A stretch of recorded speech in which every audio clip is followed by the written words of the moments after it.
define myself as a public historian. When I translate it in French, public historian, it's like a prostitute. I apologize. It's a term which is difficult to translate to its full extent. So, in a few words, let me tell you what it means. Public historian. First, it is the production of historic product output for a major public, a big public. But there is also a second dimension. This is also the study of societal impact of those outputs or products. And in this framework to study the society impact of those products, I took an interest in video games. And I was always convinced, and I remained convinced, that if we want to reach out efficiently to our publics, we have to understand the way they communicate between themselves. So if I want to transfer historic knowledge or to a young public, I have to get used to this kind of communication, hence my interest in video games. So in this project, in connection with the study of the impact of those products, I took an interest to the specific issue or question how young people, and ourselves, by the way, can learn through empathy by using video games. Unfortunately, there were no suited video games available. So first we had to invent the video game and then study the impact of this game. So first, empathy. We all know what empathy is, right? And what is historical empathy? It is how to feel with someone who lived at a different time, at another time, and how myself, who produce this product, I can use this feeling to teach my audience something on history and through history. A big challenge with historical empathy is distance. So I have to bridge the gap, bridge the distance, find a way to get closer to the people I represent in my game. And a way to bridge this gap or distance is fantasy. That is our imagination. So I have to invent something to make sure that the user or the visitor be able to sit in someone else's shoes. And a very good way to do so, and we broached it longly yesterday, is immersion, immersive experiences through which you forget everything which is around you and you immerse yourself in a new reality. And in your museums, you have very good means available to you to generate this kind of immersion. This leads me to the RPGs. These are digital role games. And in those RPGs, to travel through time, first the player must accept the reality I give him and to recognize it to be authentic. So the first stance is a very good way to help the player feel like he's really the main character in the RPG, which is the case with virtually all RPGs out there available on the market. So our target audience were young people aged between 11 and 13 in formal educational environment in the United States and here. And our topic of work was migration, and for this game we decided to work on the game in 1892, immigration of Luxembourg people to the United States. It's the opening of the Alice Islands at the time, so we had a lot of material to work. And our game is not a video game the young people play at home, but they play at school or in museums. So we used what is called user-centered design. That is, that we observe the way our audience or public plays, and through those observations, we adapt our game. This is what Madame Born just said. We are less interested in what we want to sell, but more in what our audience want to purchase. And let me give you an example, because we worked on the prototype and we made a quick and dirty prototyping on our target audience. We showed several graphics and designs. As historians, we wanted a design like the one you see on the top left corner, but our audience had a preference for the one in the middle, because this is the design effect our young people are used to in regular, usual video games to see our projects. So this is what is called a user-centered design, and this is exactly what you do, in my opinion, I believe, in your own exhibition. So young people rather voted in favor of this design and not for the more close to reality design we had chosen. So this is how do you make a serious game? You have to find the right balance between playability and the pleasure to play, and also truth.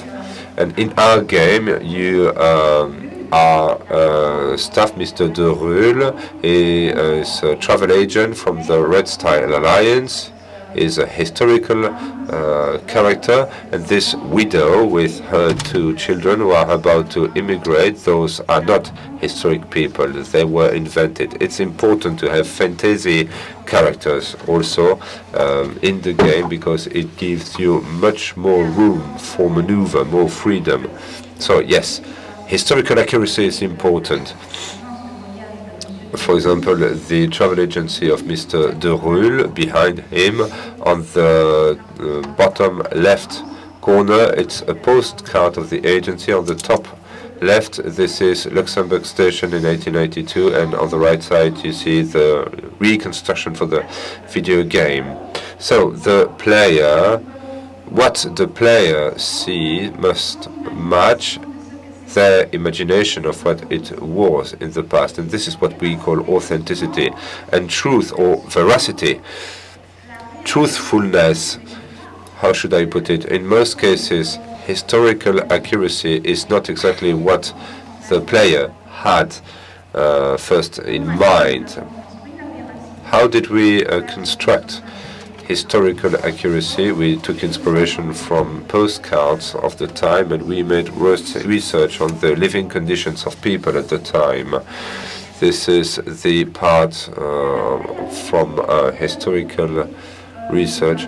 So now on playability, we used, how should I put it, the game goes on the same line as trademark video games. This is a 20 minutes video game. We must make sure that our audience know quickly how to use the game, not wasting any time.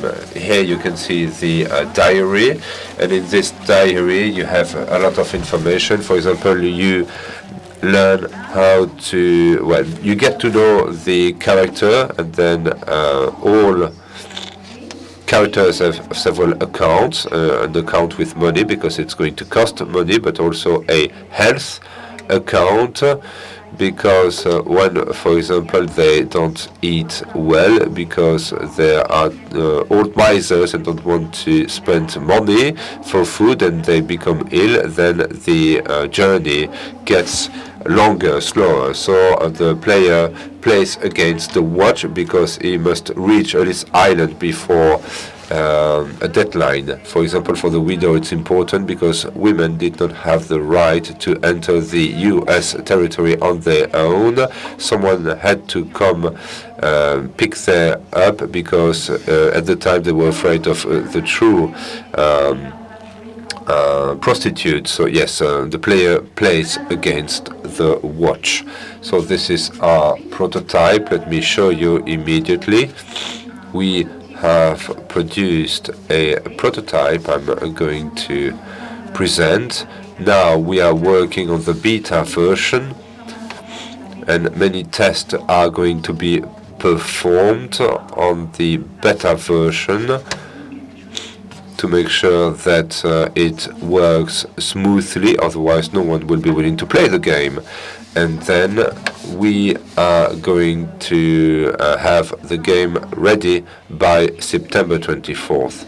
And what I forgot to mention is that this game we are developing right now is going to be a playable game with 3 avatars or characters that you will be able to choose from: a widow, or a family emigrating from the Moselle region, and a craftsman emigrating from the north of the country. But there will be a byproduct, and this is only the template because we are developing this game from an open source basis, and everyone will be able to use our template to develop other immigration studies. And we are already looking for extra fundings to develop a new version of the Migrants Chronicles. And this is a transmedia product, which means that in parallel we develop other products that can be used on their own, but which can also be used in complementarity. For example, at digitization, we develop with students a guided tour of the city of Luxembourg, leading visitors to places where immigrants have to go through to procure for themselves and their families. The same in the Moselle region, to show the history of the family before their immigrations. So we are going to add in complementarity many products. So now, the Migrants Chronicles 2023, this is a project for which we are trying to collect money.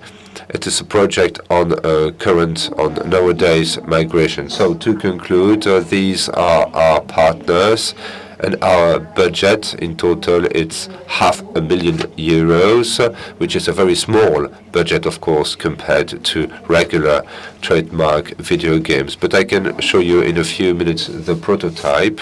We have already achieved a great lot.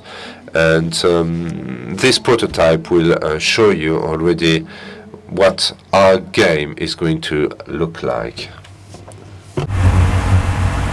Donc j'ai choisi l'itinéraire Luxembourg. So I've chosen the itinerary to Luxembourg because I thought this one was something that you would know. Here you can see the map, the family, then you click on it so you can play.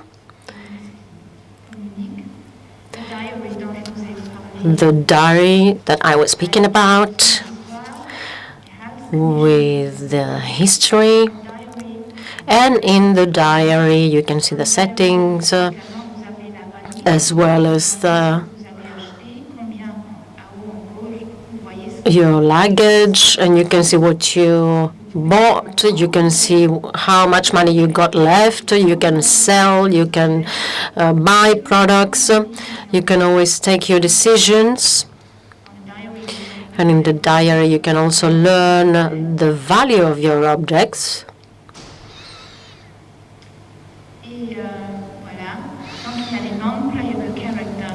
So you have non-player characters with whom you can interact, and at the same time you can take your decisions. If you accept what they give you, maybe they can be useful later on.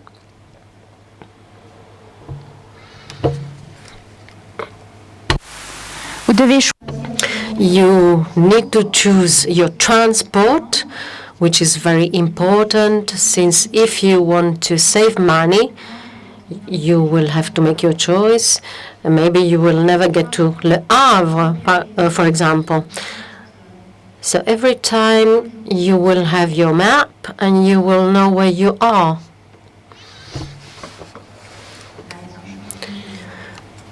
Here they had chosen to take a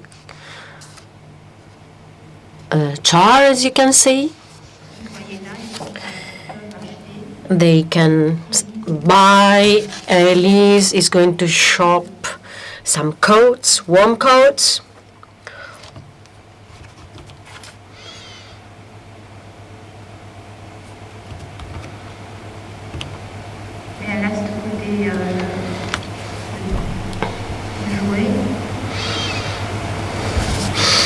And then you can see the games, the toys.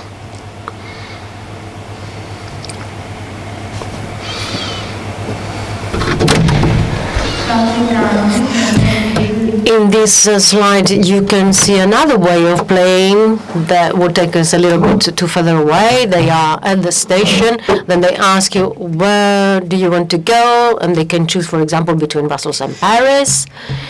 And for the truthfulness or authenticity, we try to recreate the cities where the gamers can go through. And then there are also things that can happen to them. For example, you can see that they can meet with Guy de Maupassant in Paris, and he doesn't like the Eiffel Tower. And in Brussels, they will meet Mr. Neuhaus. This is Guy de Maupassant. And he asks them, do you like Eiffel Tower?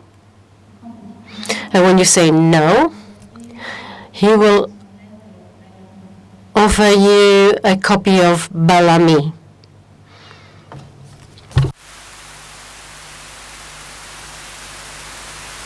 Là, il rencontre quelqu'un.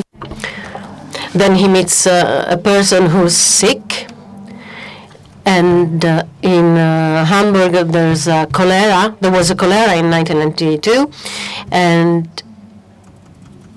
but there were no medicines for the cholera.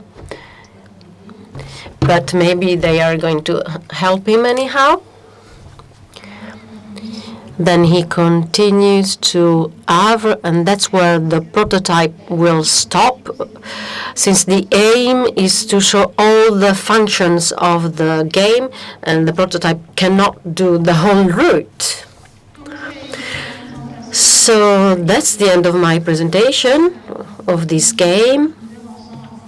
We are going forward quite rapidly. We are still continuing to develop the game.